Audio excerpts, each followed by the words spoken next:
Welcome to this week's Winds of Spirit book study discussion. I'm Bridget Hopkins, and this week we're discussing Chapter 12, the weather vane process, staying balanced during changing winds. So welcome everyone that is current on the call and will be watching later. I would like to take a moment to bring all of our energies together and just get us nice and grounded and centered for this call. So if you'd be willing to close your eyes if you're able, and if not, then just slowly begin to soften your gaze. And let's tune into our breath. We're just noticing how we feel in this moment. Slowly draw your attention inward, and more inward, and more inward. So first you're noticing the room that you're in. Then you're noticing where you're sitting. Then you're noticing how it feels to sit where you're sitting. And start to pay attention to all of the other sensations that your senses are picking up on. What is the sounds near you? What are you smelling? Is there anything touching your skin that you're noticing, like where your clothing is resting? Take a nice deep breath. And notice where your feet are planted. And if you're lying down, then notice where you're right at the base of your tailbone is resting. And just invite that area to slowly begin to open and drop your roots or drop your anchor, whichever works better for you. And again, noticing your breath. Really take a nice deep inhale and feel it all the way in your body. And then blow it out. And I'd like us to use our imaginations to first meet in the field of our sacred space. And we'll slowly begin to walk under the stone archway into our beautiful stone enclosure. Walking into the right and circling to the left.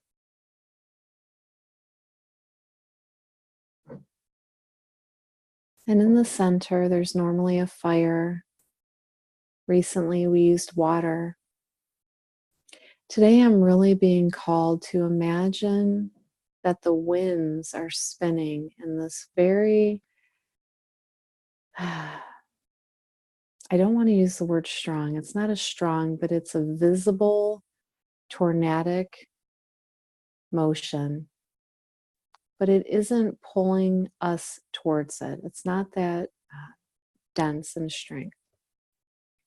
But we're just looking at it and we're allowing anything that's ready to come off of us. So any energies that don't belong to us, anything that may be weighing us down in our thoughts, anything that we're really ready to release, we can just gently begin to allow the energies in our sacred circle to funnel into the beautiful wind waiting in the center.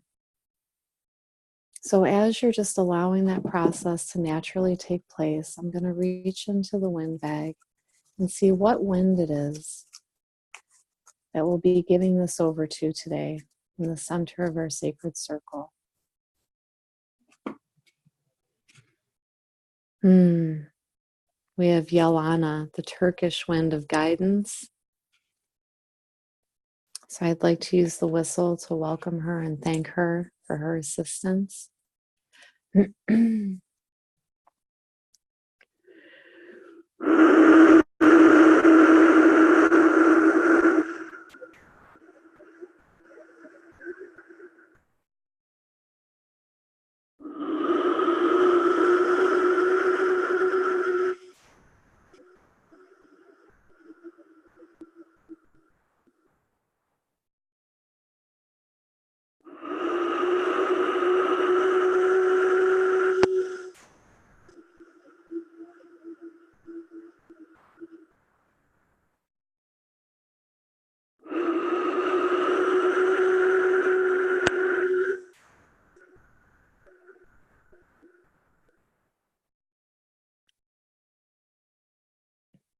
And just taking one more moment, do a final check with your breath.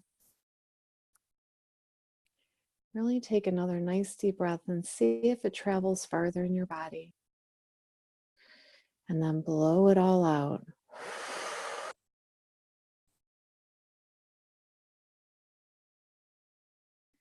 And I'm going to invite Yelena to just slowly temper down a little bit, going deeper into the bowl, so that she'll still be present with us during this call, but not actively taking anything more from us in this moment that we're not willing to let go of. And we'll do a little check-in at the end and see if there's anything more that's ready to go. But in the meantime, we'll just invite her presence and her guidance during our call today. So ever so slowly begin to open your eyes, wiggling your fingers and your toes, and be fully present in this moment.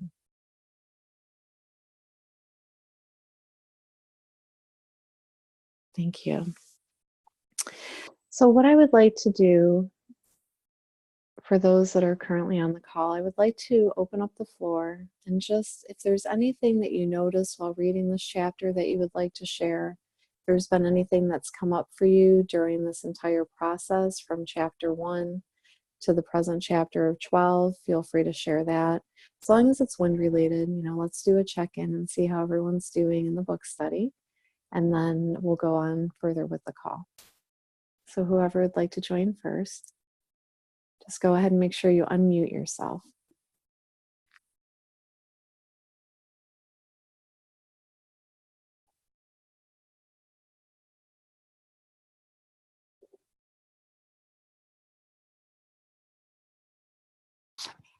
Hi. I did have a question about calling in the cardinal wind, which I've been doing in the morning. I can't hear you, Paula.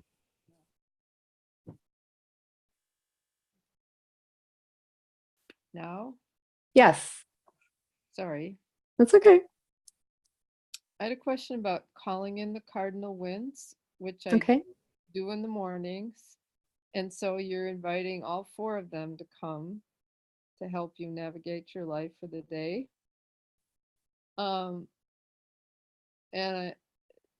Is it necessary to send them back at a later point in the day?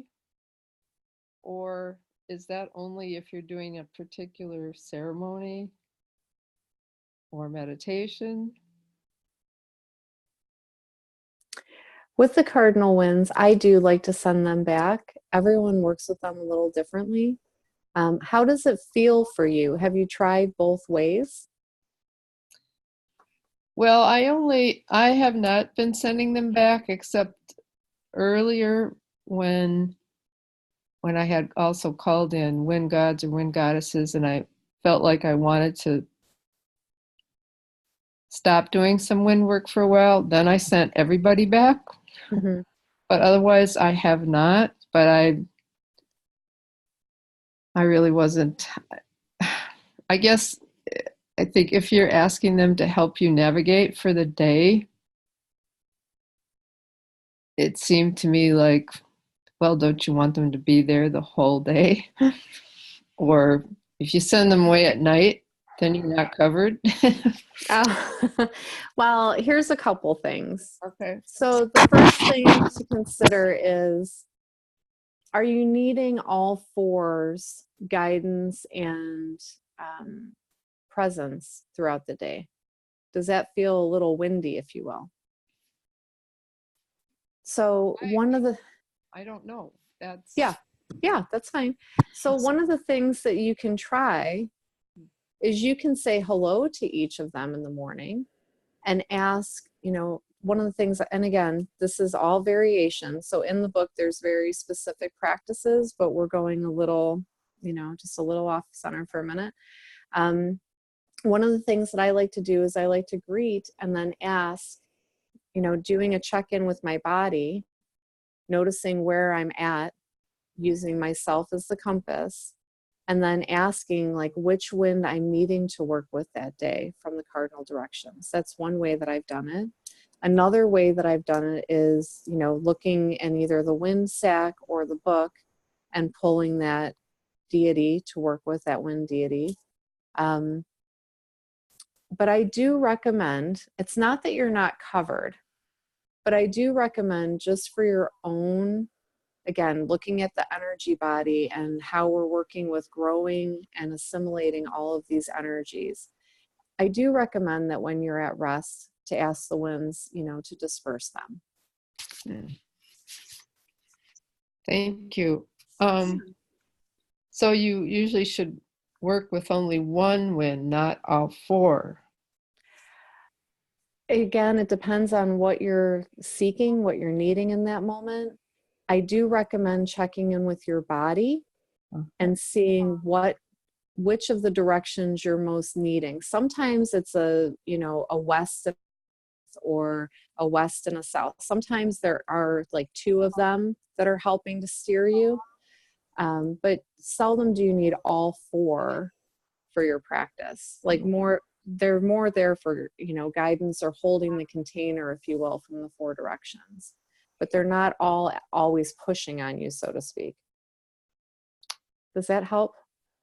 Yeah, this is new territory then. I really have had a lot of questions about practically applying this material. Another sort of related question. I know in other traditions that sometimes people call in what's known as the four direction, or the four directions. How does is that analogous to what we're doing? Yeah, exactly. So they're not all, again, like thinking of the wind, they're not all moving through you or all directing you. They're more like holding the container for you. They're with you, and you can use the medicine that they're offering, but it's not all coming at you, so to speak. Just like with the four directions. It's there, it's available, it's guidance, but what you're most needing will also be available in that moment.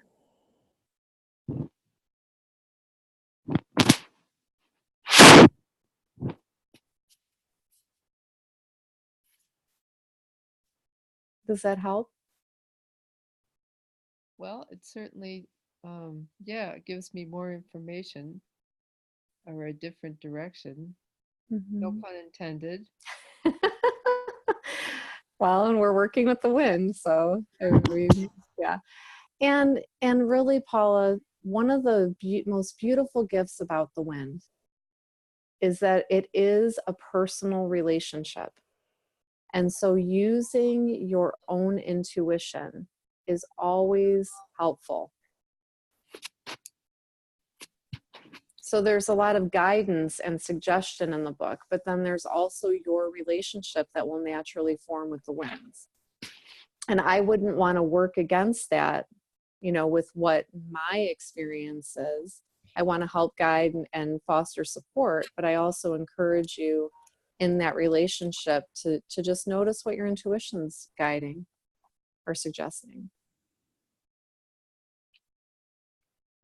Okay, good. Yeah, I appreciate your answers. Yeah, always here for you. Great. Thank you for asking. Would anyone else like to ask a question or share what's happening for you? Hi. Yes. Hi. Hi. Hi, Deborah. I was just thinking about this comparison that Paula brought up with the medicine wheel. That gives me food for thought about this relationship with the winds, because I've been working with the medicine wheel for a number of years now, and I honor the different directions, but it's not like I'm specifically, when I do some different movements and songs and things where I honor each of the directions. And it's more of an awareness that they're there and that I'm there with them. And then when I am doing work on myself, it's more of where am I on the wheel? and what direction, if I'm too much in the south, then I invite the north in. Or too much in the west, I invite some east energy in. And then I'll work from there. With the winds, I've only been working with one at a time. I'm new to this, working directly with the winds. And I would find it too much to have too many going on. So I just like to, what I do is just in the morning, I sit and listen, and often I stand outside and let the winds turn. I turn in all four directions, allowing the winds to touch me and to get a sense of where they're coming from. And then I go into the internal work. So today was interesting because I noticed, I've been looking at the fall leaves. They're beginning to change. It takes a little while in Texas. And one leaf, actually I thought it was a butterfly because it kept kind of flying in the wind, you know. And then I realized it was a leaf, a golden leaf from a cedar elm. So it's fairly small, but it was bouncing around in the wind. And so I realized it had to have been attached by maybe a spider web or something like that that I really couldn't see. I even went down and with my camera to kind of to get a video of it because it was so beautiful. And I was thinking about, well, where's the wind coming from? And at that point, it was coming from the south to the north and bouncing this leaf around. It was just so intriguing. I just really enjoyed that little meditative dance. And when a little bit later at noon, I noticed we're expecting storms today. So the first one was coming in right at noon, just as I was sitting down to read this chapter. And just at that moment, you know, the winds came in really strong and some rain and whatnot. But what was interesting, I went to stand out on the porch, and then it was coming from the north to the south. I mean, it had really changed from just maybe 3 hours earlier, 4 hours earlier. So I'm finding that I enjoy just being with the wind and just sort of identifying what's happening. You know, is it soft? Is it cool? Is it warm? Is it harsh? Is it whatever it is? And then it helps me to go inside myself. Now, I enjoy these practices in the book because they really take you into your inner winds, you know, and help you to see that it can be a whole different thing inside you than it is outside. Right. So I'm just trying to relate those. And most often I'm not really trying to make sense of it. I'm just sort of being with it. So we'll see how I progress. There are times when I work with specific winds, but anyway, it's interesting. I like this idea of the weather vane. No, me too. Yeah. Yeah, as a balancing tool. I love tools. So the compass, the weather vane. This is how I learn, is to visualize these things within me. Right.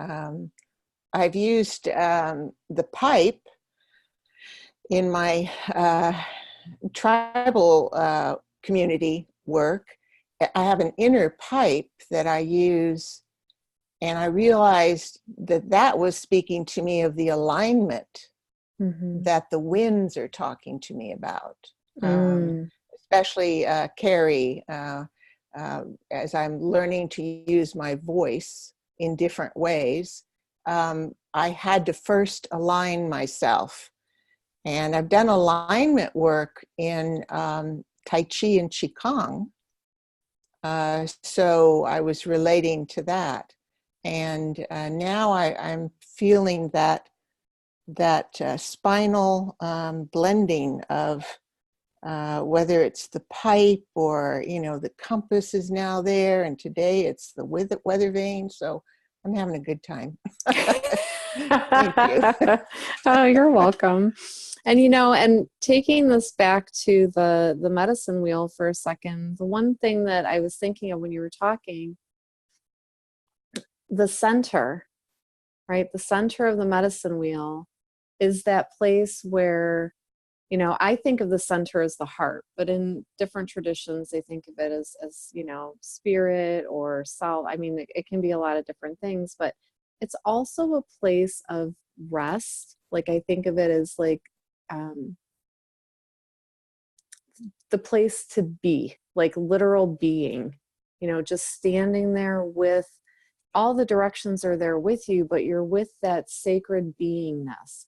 And I think I just want to bring that point up with the wind work, because wind literally can take you from here and there and back over here and up and down and around.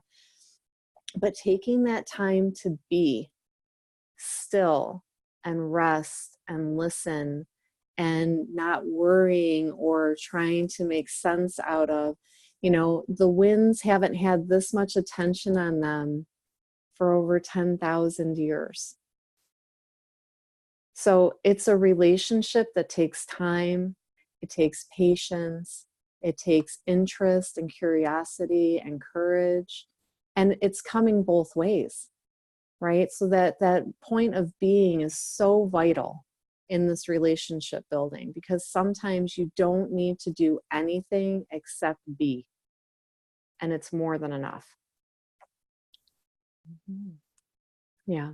So can I share one thing about the being in the center? Yeah. When I studied with the curanderas, we would say the word omateo, and say it with force. And as I learned to explore that word and how it was used in that culture, I realized that it was very much the center. It was like having a bit of all the directions in one place. So, it's a wonderful place to, like you said, to be. We're not always there, but it's like my goal. If I'm feeling off center, well, what is it that I need? A particular wind, a particular direction? What is it I need to create the balance? But if I don't know where I'm at, it doesn't do me a whole lot of good, because I don't know where to go. Exactly. So that's where all these tools really help. But I love the word omateo, and it has a variety of gods and goddesses that were brought together into like a little bit of everything. So it was really the center, and it was very heart-centered, very being-centered. So I love using that word in my work. So thank you. Thank you. Would anyone else like to share?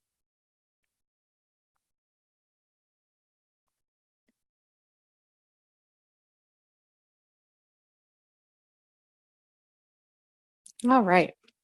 So on page 101 in chapter 12, she opens it up with speaking about what weather vanes are. Weather vanes are man-made devices that indicate which direction the wind is blowing. It is their function to turn with the wind while remaining fixed in one place. Now, the reason that I really appreciate the weather vane, one, I just think they're beautiful. They come in so many different shapes and sizes and decorations, and I love watching them. And what I love to watch is the freedom of the movement, that non-resistant place of just, allowing the wind to take them. But the other thing that I want to bring up is that when we're looking at a compass, the compass is in an enclosed fixture, if you will. And I've been really short on words this week, you guys, so bear with me. So, you know, it doesn't have that same fluidity that the weather vane does. So thinking about that when you are doing your, finding your center axis, you know, you can be the weather vane or the compass. Which one works better for you visually? So you don't have to be fixed on, well, to do this practice, I have to be the compass. You can also try it as the weather vane. Experiment and see what works better for you. For me, when I think about being a weather vane, that's so much easier for me to visualize sometimes than the compass. Well, one, it's a three-dimensional, right? The weather vane is three-dimensional. The compass is more two-dimensional, right? So just something to think about. And that was what came up for me. And I wanted us to just take a moment with our eyes closed and just imagine what you look like as a weather vane. What is your center post? You know, is it tall and thin? Is it tall and a little bit wider? Like, just really start visualizing, what would I look like as a weather vane? What would my decoration be? You know, because on all weather vanes, that center, that top point of the main stem has some type of ornate decoration on it. So what are you? What do you want to be?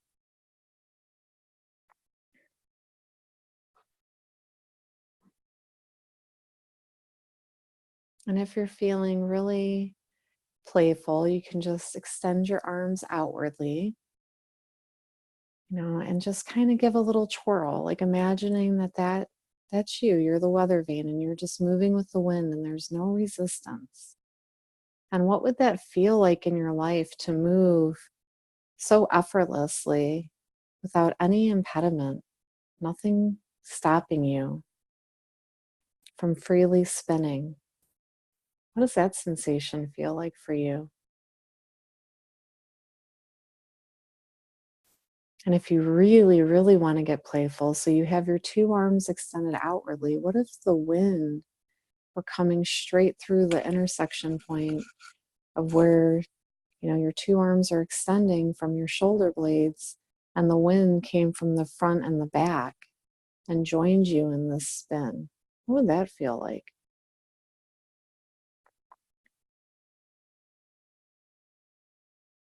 And just taking another moment to just move freely, just gently turning. What does that feel like? Do you like being a weather vane?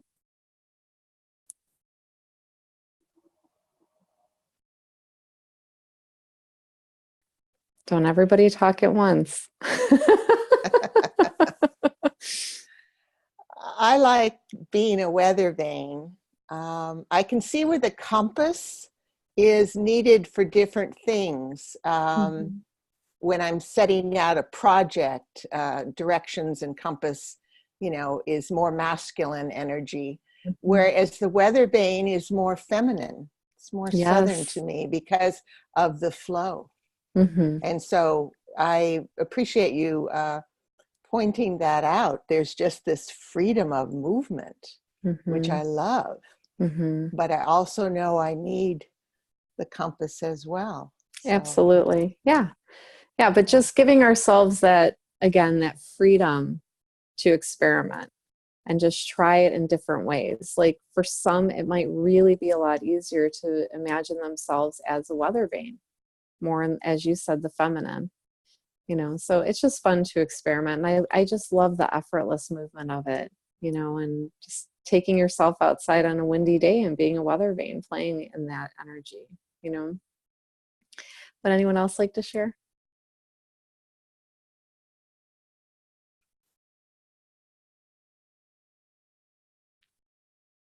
Okay. On page 102,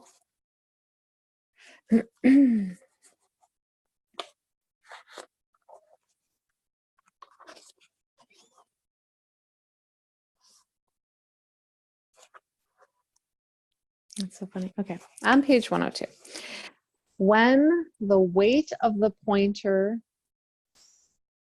let's see, when the weight of the pointer and sail are evenly distributed, the weather vane points to and moves with the prevailing wind. When unbalanced, resistance is created at the pivot, and the weather vane is unable to spin freely and give proper guidance. The same principle also applies to your body, mind, heart, and soul. And I want to just, check in with the community and say, what condition are you in right now? Which state are you in? Do you feel like it's really effortless, or are you feeling like you're a little stuck?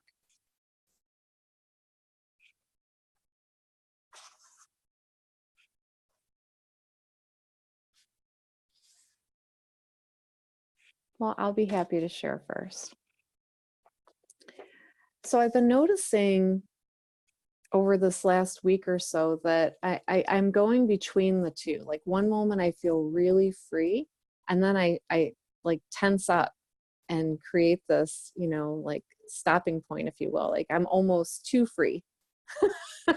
And so I've just been noticing that I've been like really, going too far out and then shrinking back in, and then going really far out and shrinking back in. And I've been asking myself, what is this resistance? Why is this here right now? And how can I help myself to be in balance between these two states? What do I most need? And what I most needed was a lot of time and attention to my inner world. Like my inner child was needing my attention desperately, because there's been so much transition lately within my life, and it doesn't feel as safe as it can for her. So my adult self feels really good in expansion, and I love expansive moments. Like that's the adult. But my child is like, what is happening? I need this, this, and this, and this to feel safe. And so I'm glad that I had the opportunity to witness that tensing up, and I could really feel it in my body. And then I could tune back in to understand, what are the emotions that are creating the resistance. So that's what's been going on for me.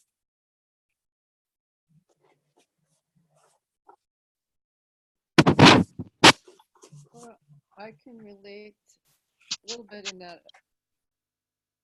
I can think like I had 2 really good days. I work a lot on my daily spiritual practice and attitude and so on. And I was just really kind of feeling and feel good. Maybe I can do this next, and then come home and had 6 hours of heartburn. Mm, Stops you in your tracks.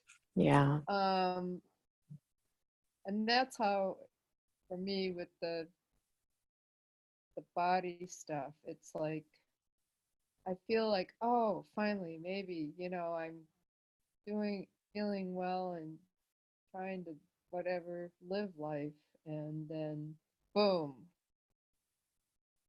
Then I was really up. Well, heartburn is, luckily I haven't had a lot of it for a while, but it's horrible. It's whatever. It's the worst. Mm-hmm. And I start feeling I'm cursed. I don't understand why. It's like going out on a leash, and the leash pulls you back in with a Mm-hmm. vengeance. So Yeah. I don't know. I mean, is there a pattern I'm missing or something? I don't have an answer. Well, I do. Maybe there's one. I laugh. I say I have your answer in jest, but I do want to just replay something that you just said. So you said, is there a pattern? And you answered that when you said, I feel like I'm on a leash and I go out so far and get pulled back. So yes, that's a pattern. Right? But what's driving the pattern, I think, is the next question. So there is a pattern visible, but what is creating that pattern? And what would be my next question would be, what is the next step after the pattern?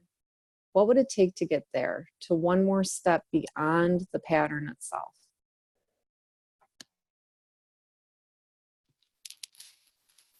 Yes. Right? Sign Because me if, up. right, because Yeah. if you're getting pulled back on that leash, that tells me that you're going so far in the pattern, right? And then you get yanked back. So what would it take to just go one step further before the yank back? The yank back will most likely still happen, but how do you just get one more toe out in front of you to see what's just over the horizon of that? You don't have to free fall, right? That would be probably, unwise, because the pattern seems like it's pretty well utilized and important. It sounds like it's an important pattern for you too. But what's just over that horizon? I have a curiosity to want to go with you and just kind of peek over a little bit, just a little bit, just to see.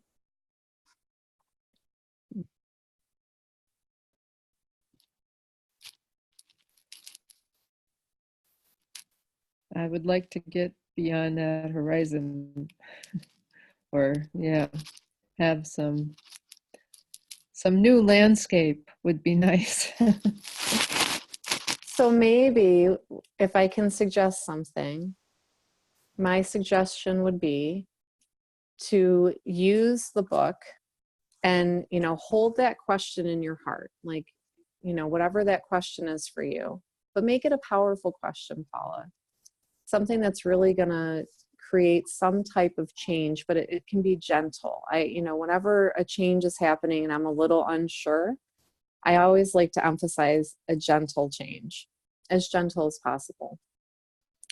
And pull one of the winds and see who can support you going just a little bit farther. Okay, great. Thank you so Okay. much. Yeah, you're welcome. Cheryl, it looked like you were going to say something and I muted you for a moment. Did you want to jump in?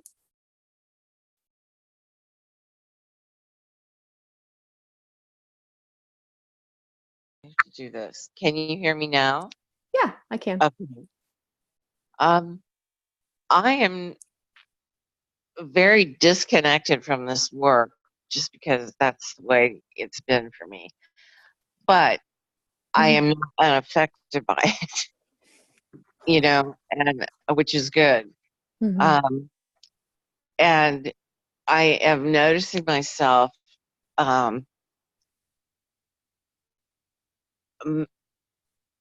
making forward positive progress I would not have ever thought possible in the past, really. And like, for instance, I had a cavity in my tooth. Going to the dentist for me has been one of the hardest things ever to do. Mm-hmm. And, but I obviously needed to get it taken care of. So I went yesterday and I didn't pre-medicate myself, which normally I would have to the hilt medicated myself with the little bit that I have that I could do that with. And as it turns out, I was able to tolerate the pain because they really can't ever numb me properly, or at least getting me not to the point of being numb is really very painful and hard to tolerate. But I was able to tolerate it this time, and it was a relatively non-traumatic experience, which that hasn't happened before. Oh, that's So wonderful. it is wonderful. Very. So I actually, and I did read this chapter, and I feel like I need to reread it. And actually, there are chapters that I have not yet read Mm-hmm. that I have to go back and read. Mm-hmm. And I see a weather vane standing in my yard. It isn't there yet, but I will get one. It feels like very much the right thing to do. So, little incremental steps has been my way, and it's working, and I'm very grateful. Yes, yes. That's a wind celebration, like a windbration. Okay. That's awesome. Thank you so much for sharing. Sure.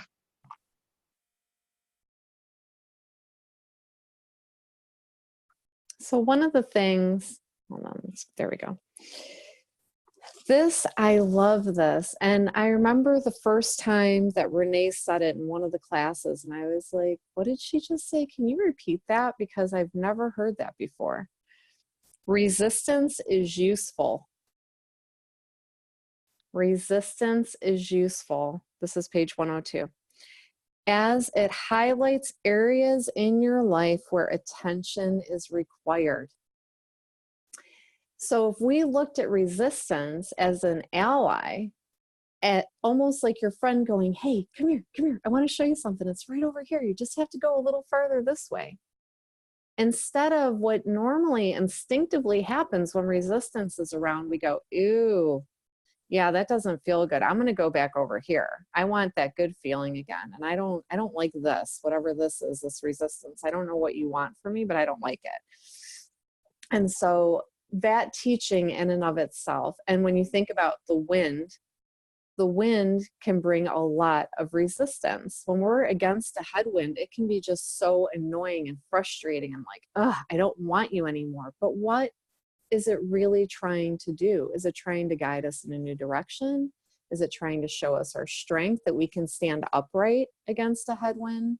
You know, there's so much information there. It can mean 1,000 different things if we're willing to get curious instead of looking away or turning away. So I love that one piece, and I just wanted to bring that into the conversation and ask each of you, what is your relationship to resistance currently in this moment?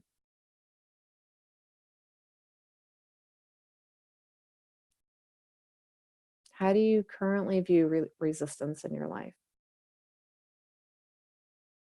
I have been looking at resistance for a number of months, all summer.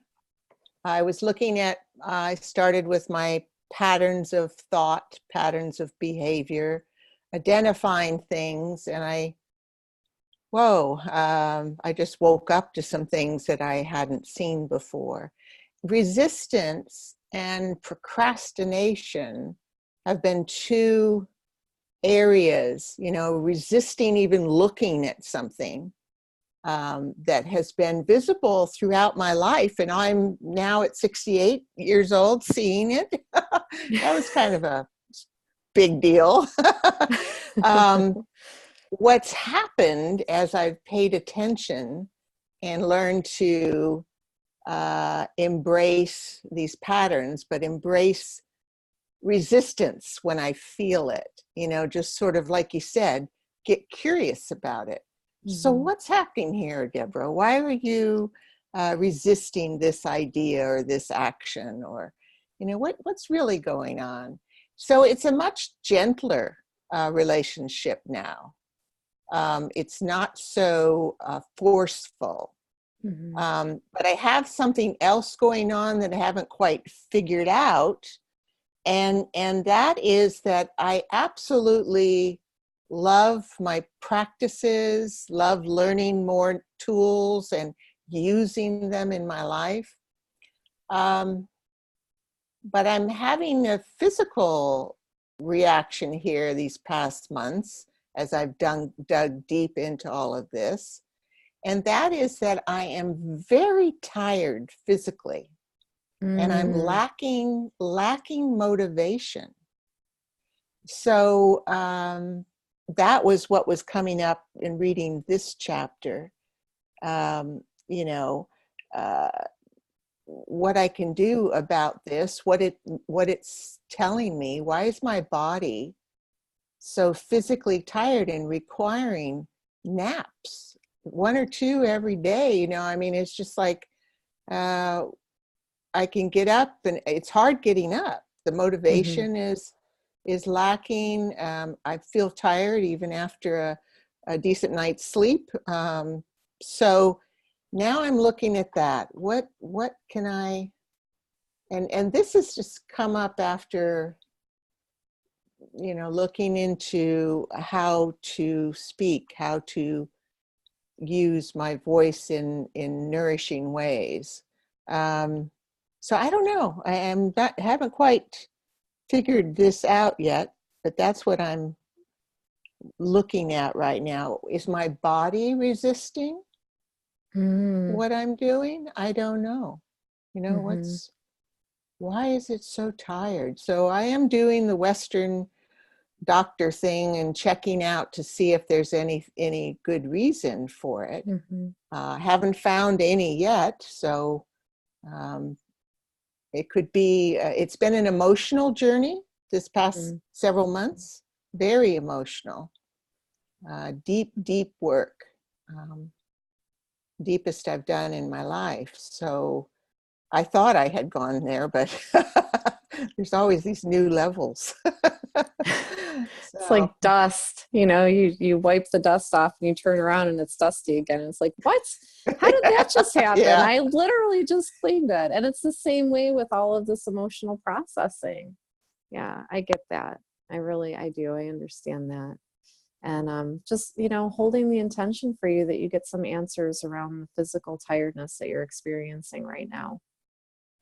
It's definitely a communicator, and you're listening. So that's step one, right? Right. Yeah. So Thanks. I definitely, thank you. I definitely have had that experience on and off for quite some time. Which is interesting. And this is very new to my consciousness. And I'm not sure if it's true, but it's something that I've been noticing. So I think we're all pretty aware of ascension. And when I think of ascension, I think of it the same as the wind. And the wind goes very, very high, right? And it can also go right at ground level. And it's even going below ground. I mean, it's helping volcanoes and everything. So anyways, I was thinking about grounding and how sometimes grounding to the earth feels, I don't want to say that it's not enough, but it almost feels like something else needs to happen. Like, okay, well, I did all of that, but I'm still not locked in. Like something just hasn't clicked. And it occurred to me the other day that, when you're out, so thinking of a weather vane, right? So thinking of that spinning, it's pure openness. The weather vane is completely open to that moment, whatever is happening in that moment. Yet it's still on the ground. So I have noticed that there is a part of me that's really asking, open up more. Be more of the weather vane and open yourself instead of trying to stay locked into the ground. Be more, it's an A word, like, amiable. Be more amiable to being open in your energy body, in the crown, like allowing that level of openness. And that's been a place where I'm like, I'm not sure if I really want to do that. So that's what I'm saying. I don't know if this is like my truth yet, but it's something that I'm experimenting with and exploring. There's a part of me that's asking to stay more open, larger, if you will, and receptive. So I'm just, and it feels very grounding, which is, it's new and unusual for me. So it's something that I'm experimenting with. I'm not saying that this is like wind proven practice at all. Disclaimer. But I'm just noticing it, and it's helping my body. So it's something that my body and my consciousness are bringing to my awareness. Like, just pay attention to this. This feels kind of good. This feels like a missing piece right now. So, back to you, Deborah. It's like sometimes, that communication, it's like, ooh, we might actually be getting some new information, right? So the resistance is there, but it can be useful. It can help us get new information. I use the word curiosity. And one of the other things that I was thinking about with resistance, you would use procrastination, right? But when we think about resistance as being almost like a pressure, right? Like an applied pressure, like it's here, it's here, it's here, it's here. how well do we do with prolonged pressure? Right? Because some things that are under prolonged pressure actually bloom or they pop, right? Like something new, like it's almost like the force from within meeting the force from out, and then, you know, this alchemy takes place. So that's another thing about resistance that I want to think about, is like the tension point or the pressure that it offers. You know, if we can lean in just a little longer, and then, you know, go in the other direction and then try again, lean in again. And now this time lean in a little bit longer than last time. You know, what information do we gather there? Right? So it's just trying different things. It's different for everybody. It feels different for each of us. We all have our own threshold of tolerance, like how Cheryl was just saying. In the past, I would go to the dentist. It didn't, you know, I needed to be medicated. It didn't feel good. They can't numb me. But she leaned in a new way and got new information and found, wow, I don't need to be medicated. And I have a higher pain tolerance than I realized in the past. So that is working with the resistance. That's the point that I'm trying to make. Well, Renee made it. I'm just reiterating it through my own lens. On page 102, it is important to remember that the wind always blows in the present moment. I know that we just keep rehashing that one, but it's important. Wait a minute, sorry. Sometimes I do, let's see here, the present moment.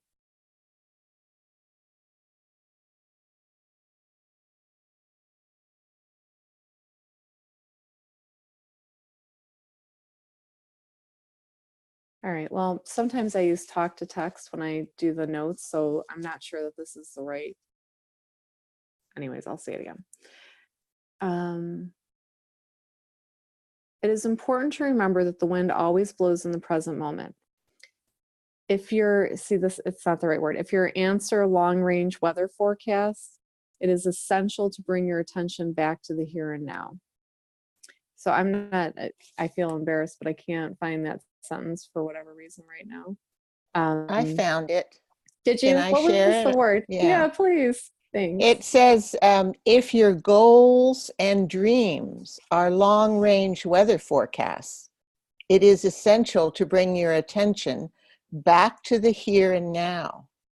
Studying your current wind pattern will empower you to navigate safely through the trials and tribulations of daily life.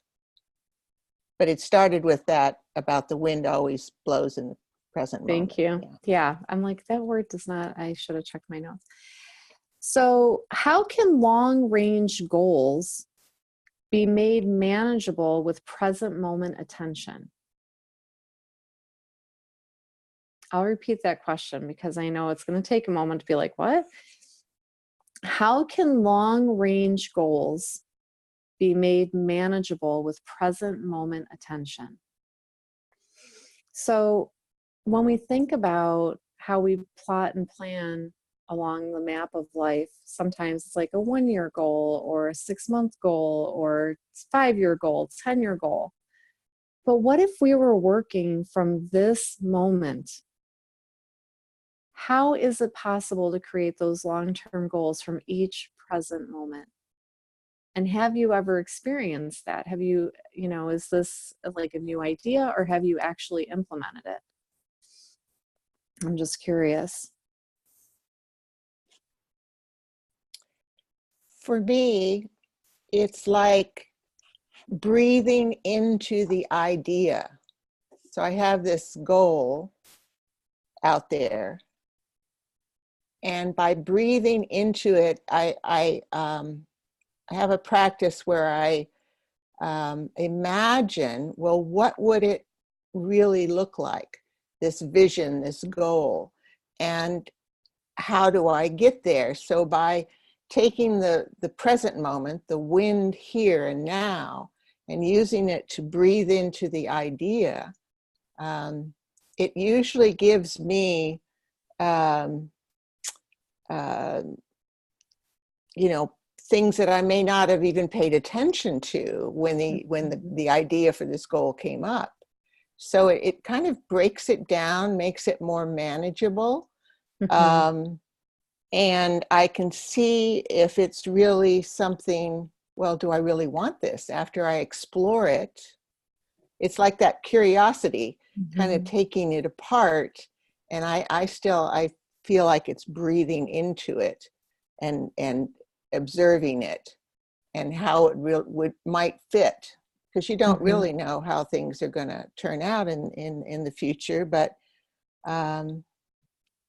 it was interesting. I have a little example. My husband wants to get a new bed. He's not happy he has pressure point issues, shoulders, hips, etc. So on our date day, which was Monday, we went to a movie, had a meal, and as we were leaving, we saw this mattress place that had the purple mattresses in it. It's one of the ones he's exploring. So we just went on in and spent quite a bit of time with the sales lady and laying on the beds and all that. And we agreed before going in, we're not buying a bed today. You know, you got to go back. So when we went back to talk about it, things that the woman said, or, you know, is that really realistic for us? So, I mean, it's sort of like, okay, you want this new bed that's all comfortable, but how realistic is it getting there? You have to take it apart. Some of the things she said would not work for us. But, you know, when you're in there and getting the sales pitch, you could easily just buy it, and then you'd think later, why did I do that? But it's like that for me with the goal. We have a goal of getting a new bed, but let's take a moment and breathe into this moment right now. And what is it we really need? And we can pull out the parts that are important. Right. And anyway, it helps. It helps us because neither my husband and I, we're not very good with decision making. And so one of the things I've done in the past is I have 3 sons, to teach them about a tool that's helpful is take the parts of whatever it is you want to do and sort of like lay it out on the table. So we would like have discussions, like a family discussion where, you know, what do you think, whatever. And my husband and I would do this, making our little list of pros and cons, and we'd still go for what we wanted. but putting it out on the table, looking at it, feeling, breathing into it, and then figuring out if it feels right. And now I look at it, and that's getting the guidance, asking for help and getting the guidance. Yeah, thank you. So that's a big part. I was gonna circle around to that when we're in the present, the past isn't dictating our choice, and we don't know what the future is going to look like because we're right here. There may not be one. We're not even considering that, right? But the thing that we tune into more is all of the guidance and support that's right here in this moment. And for me, that's what helps make some of those long-term things more manageable. It's like, oh, I don't have to do this all by myself. Yay, that's amazing. That feels great. You know, I have all of these wins and, you know, community and whatever. Like, I just start to get information that helps me in that whole planning process and the ideology of it, of like, what could it look like? How could I get there? You know, blah, blah, blah.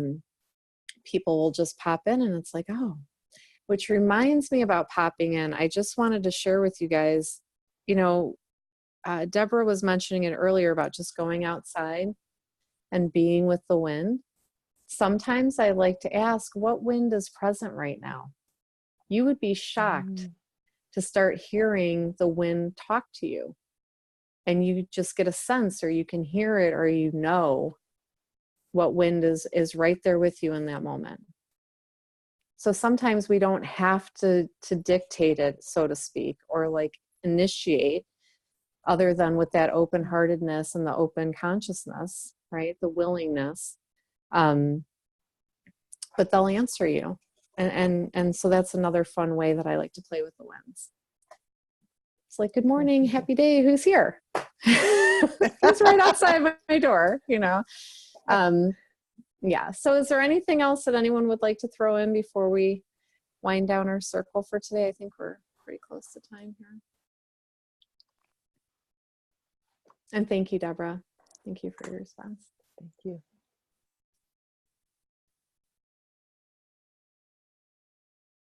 Okay, well, I would just like to take a moment and thank all of you for attending our call. It's always so fun to have these discussions and just see what we see, right? And learn what we're needing to learn in that moment, or what we most want to learn in that moment. So taking us back into that beautiful sacred space that we've all created together, really drawing our attention back to our circle, noticing Yelana in the center, just gently spinning. And check in with your bodies one more time and see if there's any final thing that wants to release to go to Yelana.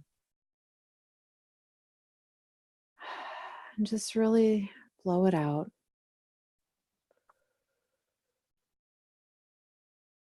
And taking a quiet moment to see if there's anything else that she has for us. Is there anything else that she has as far as guidance for any one of us or all of us collectively?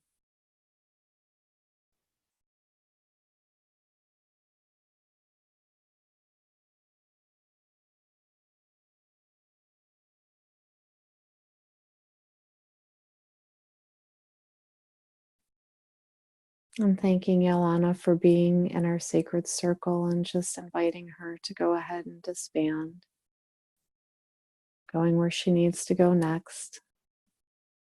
Thanking each of you for taking your time out of your day, near and far, and being with us in this moment. Thanking you for your presence, your intention, your sharing, and your willingness to continue working with the winds and building these relationships. And thanking the four directions, Eurus, Zephyrus, Nodus, and Boreas.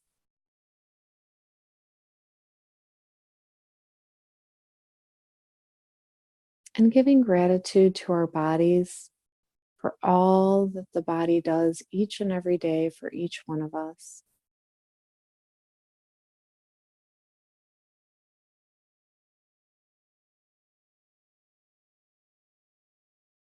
And when you're feeling complete, you can begin to go back out the stone archway.